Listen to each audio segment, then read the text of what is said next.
Coming up on JagNews Net, we take a look at Gregori's guide dog in training, Sabrina Sardello brings us what's happening with college applications, we check in with Ronaldo Hernandez in the JNN Sports Box, and John Frenzia brings us his latest installment of I Myself Am New to Twitter. All of this and more on JNN.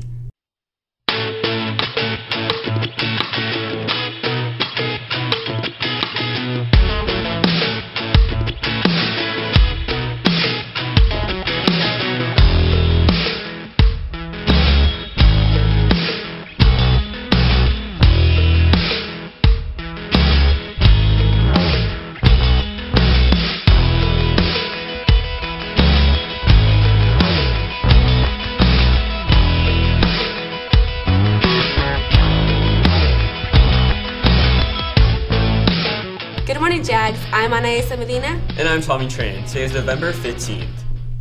First up this morning, there has been a constant canine presence on campus for the past few years. JNN's Matthew Martinez and Catherine Siciliani spoke with guide dog trainer Claudia Curie to get an inside scoop on guide dogs for the blind. They followed this report.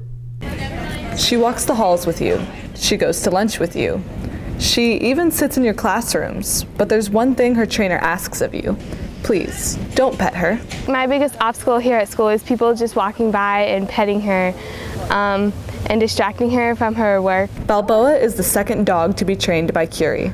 At school, students are attracted to Balboa, and their first instinct is to pet her. According to Curie, however, when Balboa is wearing the green vest, she should not be pet. Because the vest represents the guide dog's harness later on in their training, and so if the dog is always being pet in their vest, then they'll expect there isn't a distinct line between work and play, and we need that.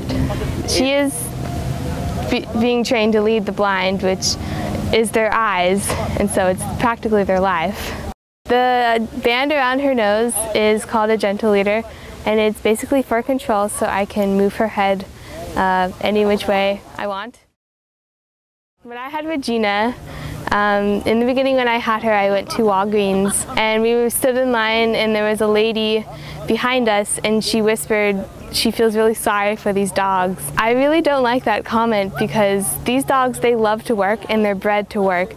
And most people assume that the gentle leader is a muzzle, and it's not.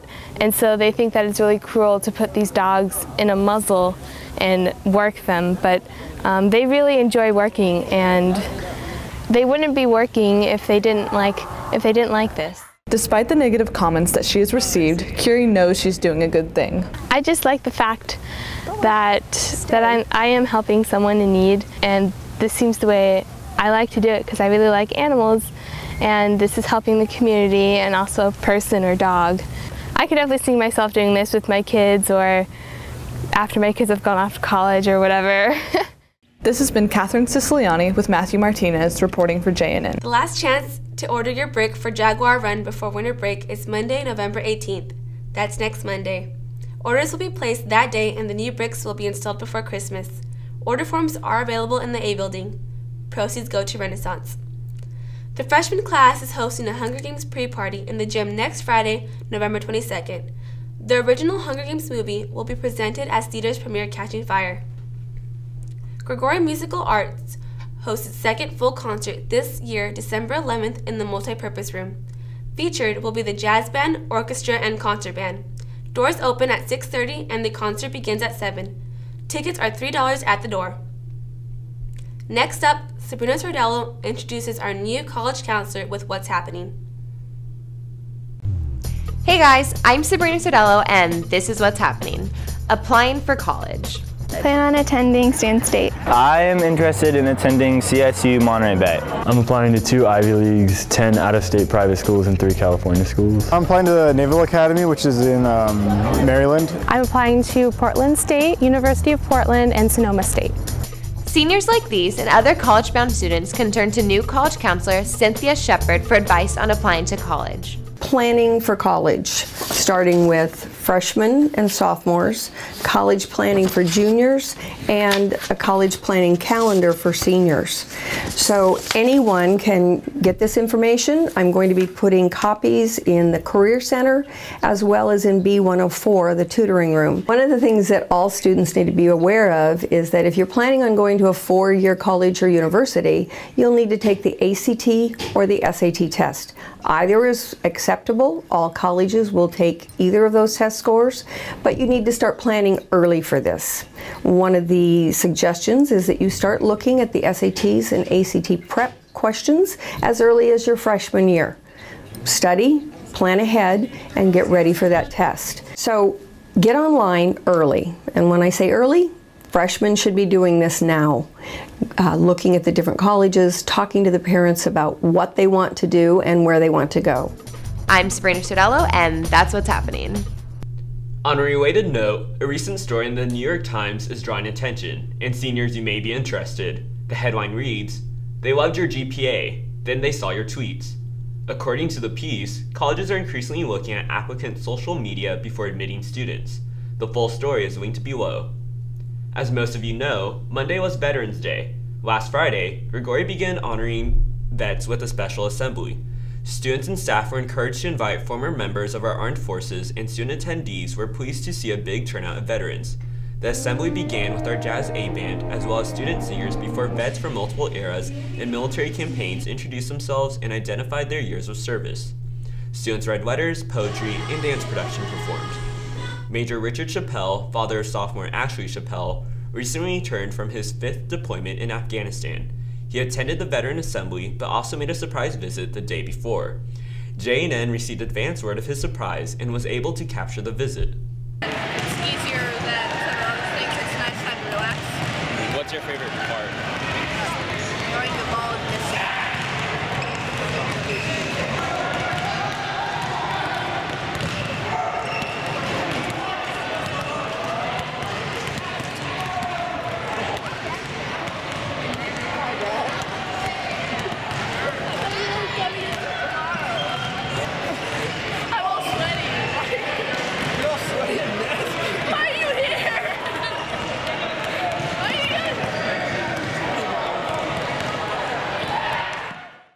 I wanted to surprise everybody. This is my 5th deployment. Just got back from Afghanistan last night, and I surprised my wife and my youngest daughter, and then came here to Gregori to surprise Ashley. They all thought I was coming home on Friday night, and fortunately I was able to get home early.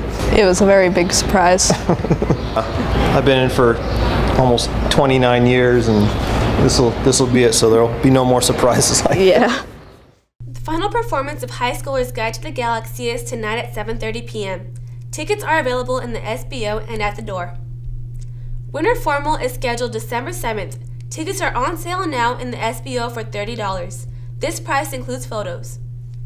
Speaking of formal, Becca's Closet opens today for formal dresses and accessories at Davis High School's dance room from 2:30 to 5 o'clock p.m. and tomorrow, November 16th, 11 a.m. to 4 o'clock p.m. Remember to bring your student ID. You will need to show it to select dresses. Now, let's check in with the remaining fall teams and Ronaldo Hernandez in the JNN Sports Box. What's up, Gregori? My name is Ronaldo Hernandez, and this is your fall playoffs edition of Sports Box. 4 fall teams qualify for postseason this fall, and a few are in the midst of going deep into the playoffs. In tennis, Kerrigan Cook and Madison McKay captured the 2nd championship in tennis doubles last week. Not only is this a young doubles duo, Cook is a sophomore and McKay is a freshman, but this is the first Gregori team to capture a section championship. Varsity tennis advanced to the 2nd round, but lost to Davies Senior High School from Yolo County. Boys soccer beat Grant 2-1 at home in the 1st round of the playoffs on November 5th. Victor Pakai scored the first in the 2nd half to tie the game in this aggressive match. Then Nick Vanderveen scored the game-winning shot on a penalty kick in double overtime. I talked to Coach Duell after the game. It's something that we've really worked for. Our seniors, we've worked for 4 years. We'd hoped that this would be here last year, but for those seniors, we finally got where we wanted to get this year. So to get the playoff win was really a special thing for them. In the 2nd round, Nick Vanderveen scored a header shot in the 1st half, and Brian Lara scored the game-winning goal in the 2nd. As Jags beat Rio Linda 2-1, Gregori traveled to Napa on Wednesday to meet the #1 seed Vintage, but this is being taped in advance of the match, so I can't report the score. In volleyball, Gregori beat Antelope in 3 sets Tuesday night with scores of 25-14, 25-7, and 25-11 to win their first playoff match after enjoying a first-round bye. They played El Camino last night, but again, we taped in advance of Thursday's match, so we're unable to give you a score. Cross country competed at subsections on Saturday. The boys' freshman team placed 4th at the meet, the varsity boys placed 8th, and both will advance to sections at Folsom tomorrow. Also advancing to sections is Brianna Philpott and Tori Maravilla for the girls, Rick Ortega, Michael Gutierrez, and Jacob Maravilla for the boys. Take note, that's 2 Maravillas to sections for cross country. I'm Ronaldo Hernandez, signing off from the JagNet Sports Box. Interact's canned food drive ends November 20th. Bring any unexpired, canned, and boxed food to donate. Boxes are available in classrooms and a building office. A donut party will be awarded to the first period class with the most cans and boxes collected. And now it's time for John Paul Franzia with I Myself Am New to Twitter.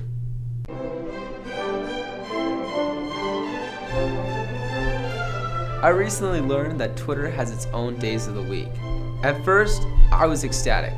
How great is it that users can post a tweet with a picture for each different day? Every week starts with #SelfieSunday. Users take a close-up picture of themselves and post it for others to see. You and I both know these are never original or interesting. See what I mean? On Monday, you have #MCM, which of course stands for Man Crush Monday. Here's one example. Comment #MCM that unicorn though. I think we can all agree that the subject of this picture is manly and certainly crush-worthy. On Tuesday, we can celebrate #Transformation Tuesday. Comment #Transformation Tuesday. Thank you, puberty. There might be an improvement. Woman Crush Wednesday.